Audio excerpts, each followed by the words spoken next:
Welcome, salutations, friends. It's good to see you guys.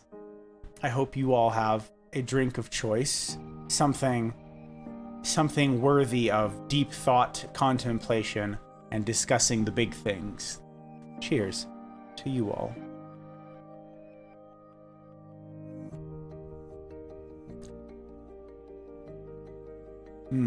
So, last week, for those of you who weren't here, we dove into what my ground rules are for life, because those ground these talks. We went straight to the heart of what I think is most important in all of these things, and that is truth. We spoke to your ethos, what it means to have something that guides all of you. I left you last week with a question. What is it that you live for? What is your purpose? What is purpose? That's what I want to talk to tonight. Pathos. Pathos asks, what is it that drives you? This is what gets you fired up. This is your why. Ethic is very often involved in the how, the application of engaging with others. Pathos is, why talk at all? Why engage with others at all? What pulls you out of bed in the morning? What makes you kick off your sheets? That's pathos. Beyond that, pathos asks, what is it that you're doing that makes getting out of bed worthwhile? Not just what pulls you out, but makes it worthwhile. What is your driver? What is it that compels you? If the thing that pulls you out of bed in the morning is what most people say, it's success. That's a fairly common answer. What is success? Well, my parents want me to be successful. My coach wants me to be successful. My teachers, my mentors, whomever. Let me posit something you may never have heard. There is no such thing as success. G.K. Chesterton said, there is nothing that is not successful. That a thing is successful merely means that it is. A millionaire is successful at being a millionaire, and a donkey at being a donkey. What is success then? There's two ways you can approach life. Either you wake up each day hoping to succeed at getting through the day. It's kind of sad. Or you wake up expecting, hoping, working toward moving closer toward a vision you have for the future. Something that lay beyond the present, something beyond the immediacy. Which brings us to the principal question of this entire talk. What is purpose? If success is just what is purpose?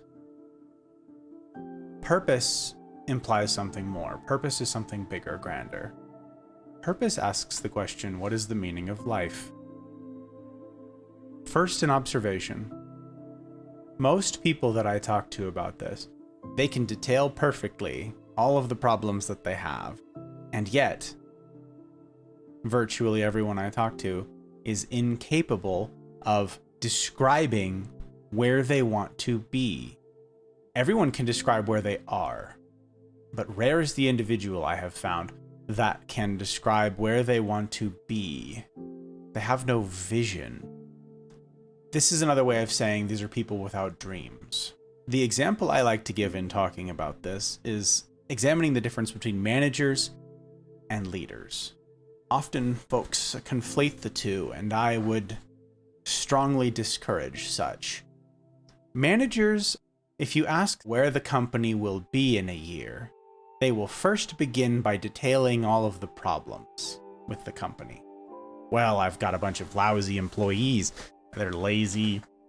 They're late all the time. I can't get them to just show up and do their job.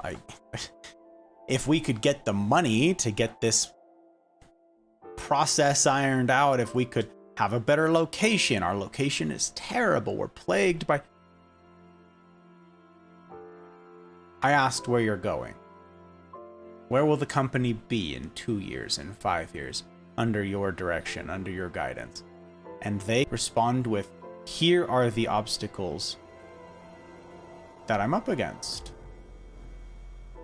It's an odd way to answer the question, isn't it? But we do it all the time. Where do you want to be in 5 years? Well, if I wasn't so hamstrung by X, Y, and Z, a leader, on the other hand, can and often will close their eyes and see a future. They can visualize it. They can almost touch it. It might be just out of reach, but it's there. It's tangible. They can describe it to you, often in beautiful detail. They can paint you a picture. Leaders share that vision. They can make it real for others. Now, if immediately your knee-jerk response is, hold up, whoa, whoa, whoa, whoa. You said meaning of life, not leaders, not how to lead. Bear with me, friend.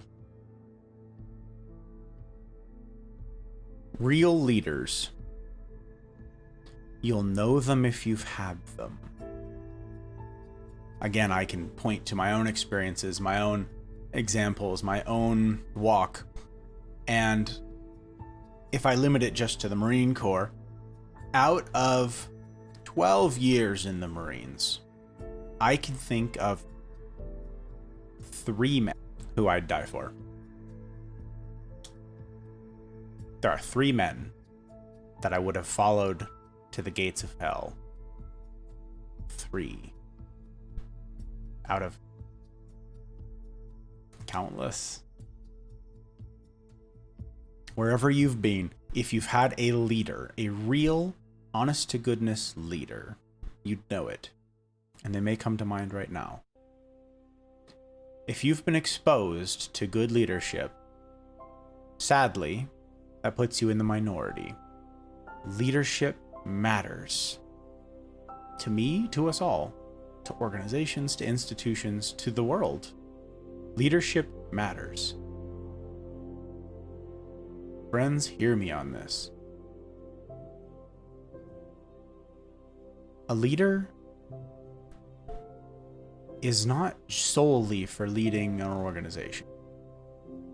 What one might do is jump to CEO or president or prime minister. That is a position that a leader should hold. But a leader starts much smaller, much closer to home. And a leader can be anyone, and a leader should be anyone.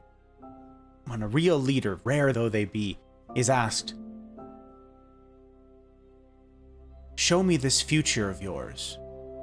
Let me in on it.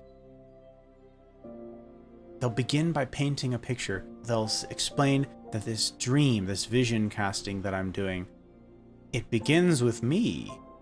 Here's how the things that I plan on implementing, the changes I plan on making, benefit me. Yes, me first. Because if I want no part in it, my heart won't be in it.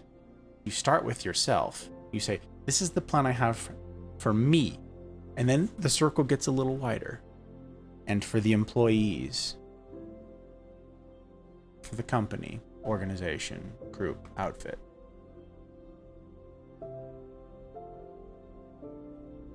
For the city. Oh, okay. For society. Well. Okay. A true leader begins small. If they can't paint a picture that starts in the center and works its way out to include everyone involved, they're not a good leader and their vision sucks. No offense. Some offense. If your vision doesn't benefit all involved, it's a lousy vision. If your vision is chiefly selfish, it's not a good vision. You'll end up empty in the end. You might be a success. You might succeed at getting rich, whatever your personal definition is. Leading starts with you. Leading starts with me. You can't lead others until you've led yourself, and this is where purpose comes in. If your purpose is to succeed, bringing anyone else along on this adventure does no one or anything any good except you. When people reflect on their time working with you, around you, perhaps under you, they may forget your name, what you look like, might just forget you altogether. Because you weren't a leader. You didn't have any impact. You didn't do anything meaningful or lasting. But at least you succeeded. Now, I'm not dismissing small victories, but small victories in pursuit of a goal. Small victories in pursuit of something beyond mere survival. That's what I'm talking about. COVID has done an interesting thing. It has made an incredibly efficient vehicle for identifying those with a purpose and those who are listless. If your goal, above all else, is to survive, wear 17 masks, live in a perpetual cloud of Lysol and Febreze, and bathe in hand sanitizer, lock your doors, have everything delivered through an airlock, congratulations, you survived. Surviving is very different from living. If you wake up in the morning and your drive is to make it through the day, you're not living. You're surviving.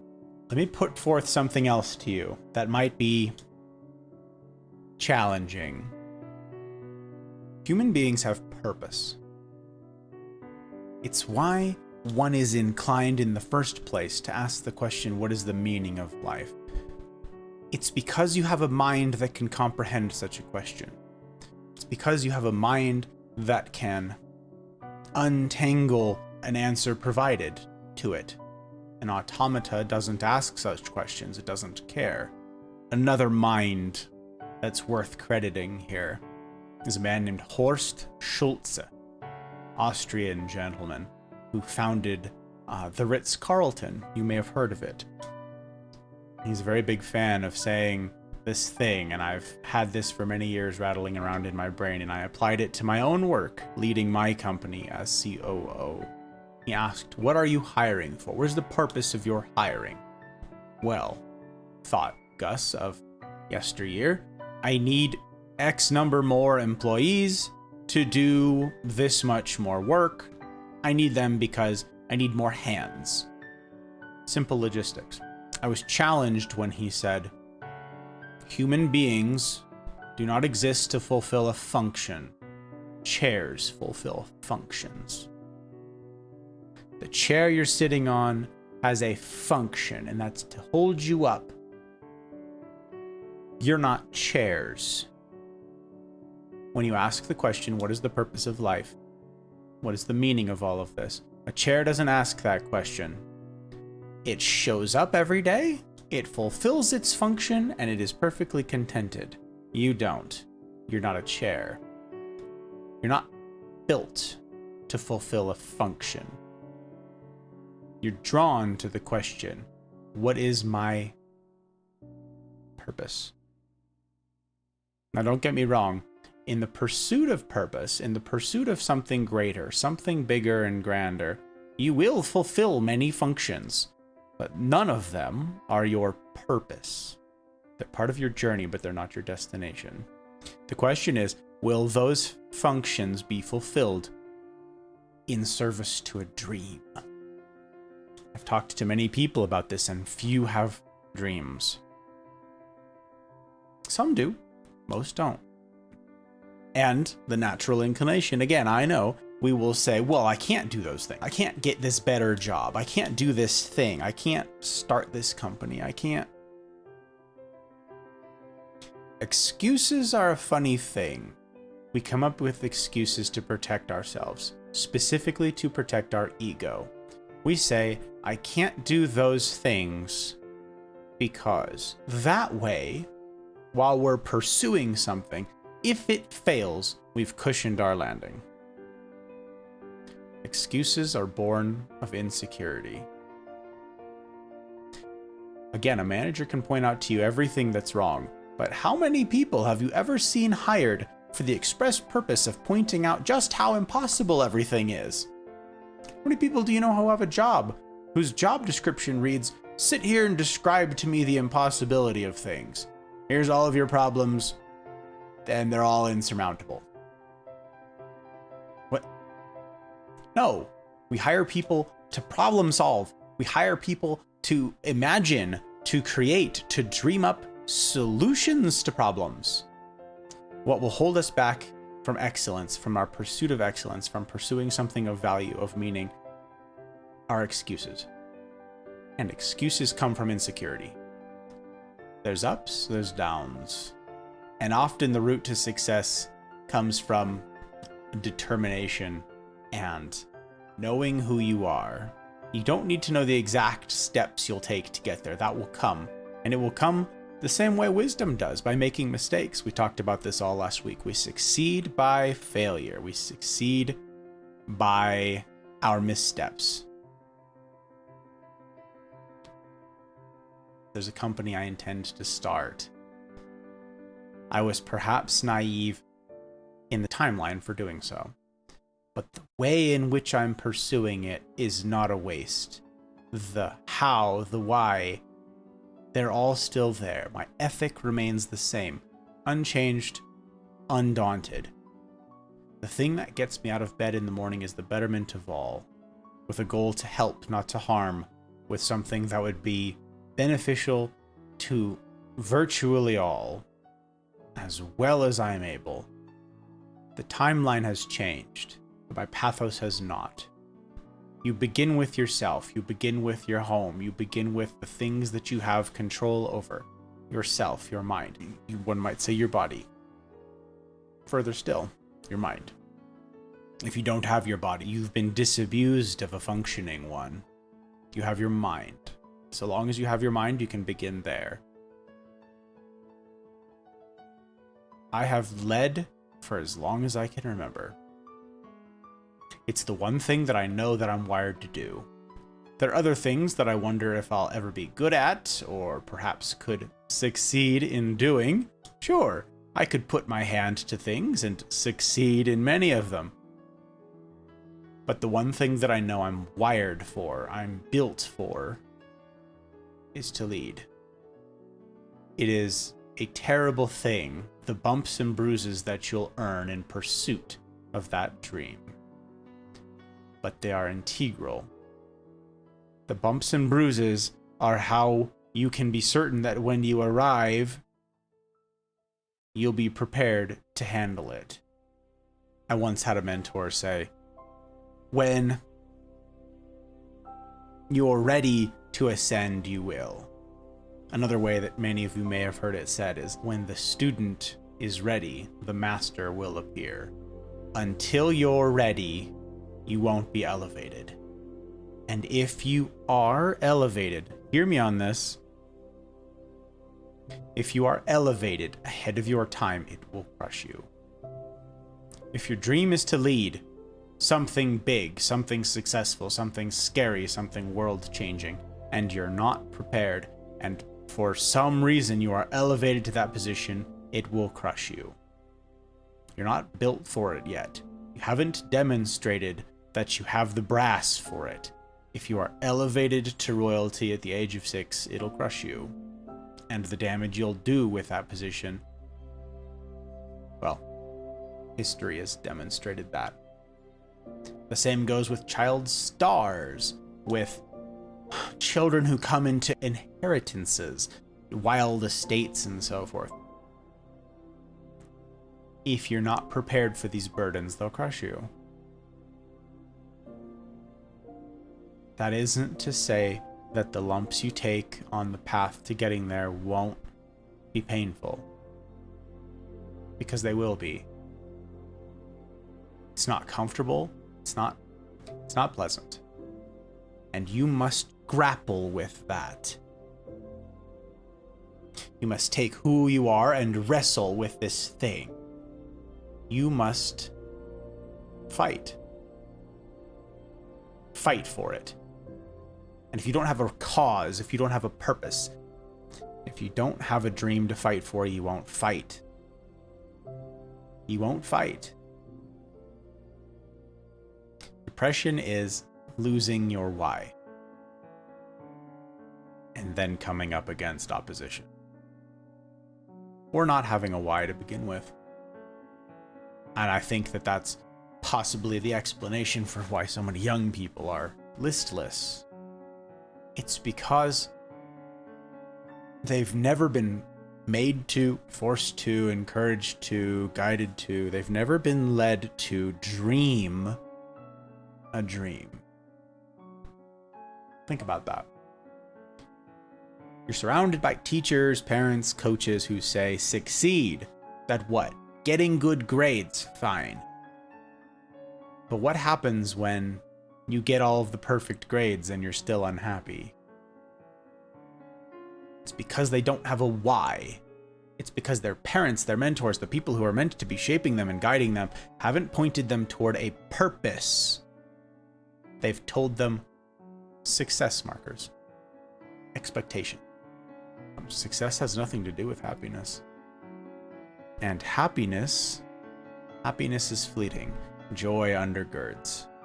Joy is a way of life, a way of thinking, a way of being. Happiness is fleeting. We run up against life in pursuit of something that we think will make us feel fulfilled. And then when it's not, we're dashed and we don't have anything else. It is scary to leave your comfort zone.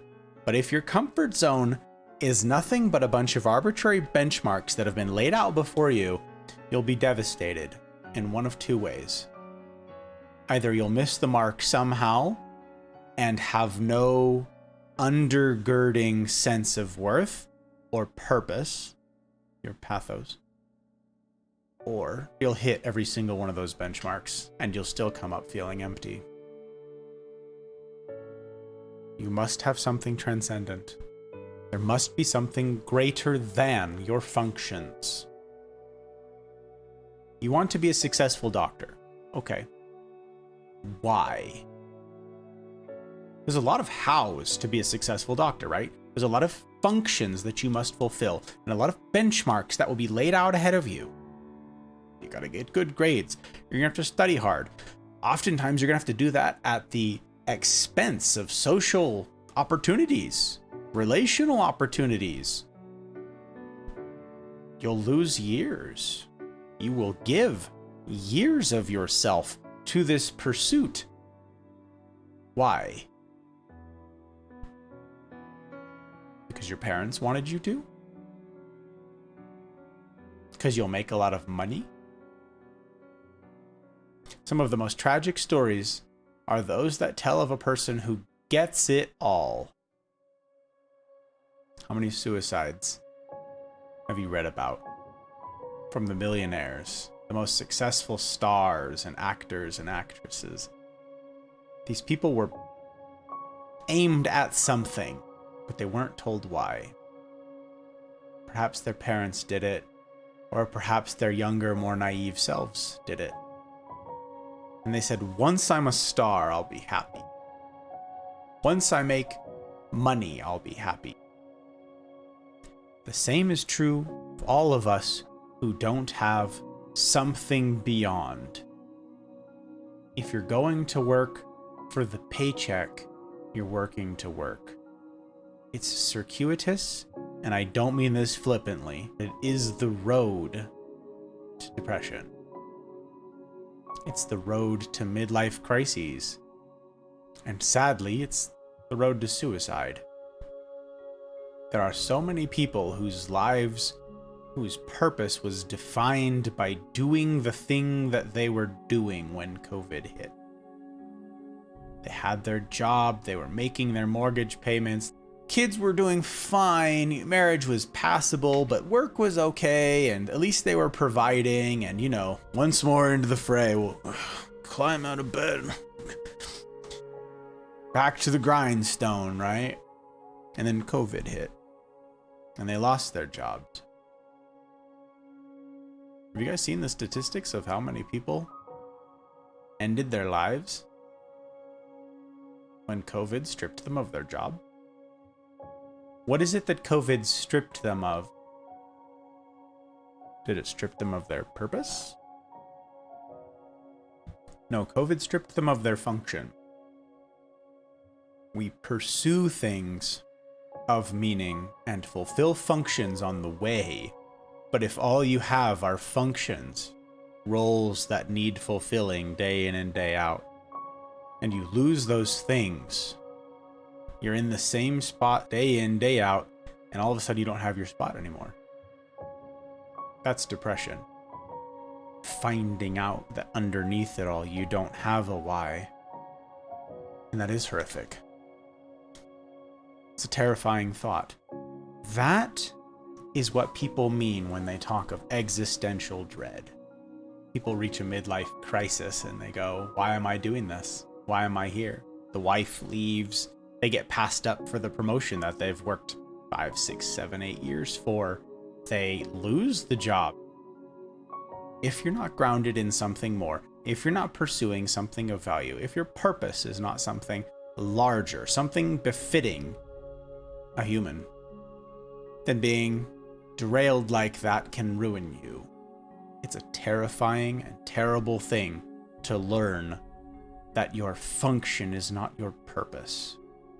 You were built to dream dreams and to pursue those dreams, completing functions along the way as necessary. But if your functions are stripped from you, you don't lose hope because you are anchored in something greater than. You're not anchored in your function. If you're a stalker in a store, your dream is not to make it to lunch and not drop anything. Your dream can be the pursuit of excellence, starting with yourself, and then it goes to your coworkers, and then it goes to the company, and then it goes to the city, the society, humanity. My goal is not to sit here and be a man in front of a camera in a suit. I could be in a suit all day long, and I often am anyways. My goal is to better your lives. It's to celebrate this thing with you, to challenge you guys, and to be challenged by you guys.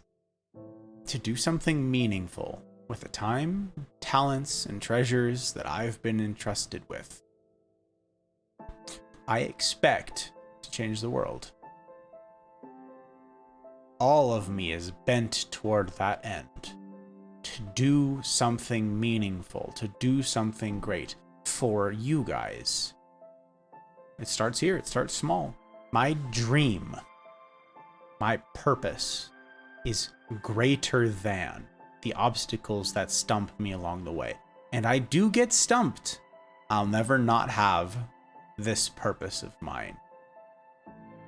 And so long as I have that purpose, so long as I have that vision, the timeline may change, the specific implements of its coming to fruition may change, but that vision is crystal clear to me.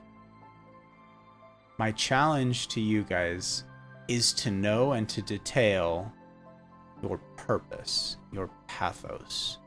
If you don't have it written down, write it down. I highly encourage you to put it into words. It doesn't need to be great words. It doesn't need to be even coherent or complete or punctuated sentences. It's not something you need to share with anybody. Not necessarily. Do it for yourself. Do it for you. Do it for future you. Something that when the going does get rough, and if things are going well, the road will get rough. You can reflect on what you've written. Perhaps refine what you've written. Something more succinct. Perhaps something grander. But so long as you have that thing that undergirds it all, you won't give in to despair. If despair comes from finding that you don't have a purpose or losing what you perceive to be your purpose, Joy, its opposite, is rooted in finding that purpose. Suss out your purpose. Seek something grand, something befitting you, something worthy of you. Lay your efforts at the feet of it in pursuit of it, and you won't be waylaid by life and its bumps. Don't lay out benchmarks as if they're the goal. And the next time I ask you, where will you be in 5 years? I hope now you'll close your eyes and paint me a picture. Something I can reach out and touch as well as you can. And if you go beyond leading yourself to maybe leading one other, that will begin with you painting a picture that's enticing to them and inviting them along in the pursuit of that adventure, in the pursuit of that dream. That's what good leaders do. What is the meaning of life? Finding out that regardless of your circumstances, regardless of where you began, where you've been, or even where you are, that you're built for something greater. You are more than your functions. That you have greatness in you. What we do here echoes in eternity. You don't know which interactions you'll have and what sort of impact they'll have in this lifetime. You can't know all of the lives you've touched and impacted. And if you have a purpose, if you have something that drives you, something that's meaningful, those impacts will more often than not be good ones. You may not yet have an anchor that pulls you from the bed in the morning beyond obligations, functions. But I can promise you that you do have purpose. Maybe they're not fleshed out, maybe they're not super well thought through, but they are there. I mean the things that I say, and they are worth saying because they are the truth. That alone makes them worth saying. That, I think, rounds out what I wanted to say about Pathos. Next week, if everything goes according to plan, we'll be wrapping up these first 3 with Logos. I'm very excited to have delved here into these items specifically, because they're items worth delving into. We're here to discuss these ideas together, to grapple with these things, to tangle with ideas larger than ourselves. If you want to go deeper, my purpose is to better the lives of those with whom I come into contact. I want, therefore, to continue this conversation with you, wherever that may lead.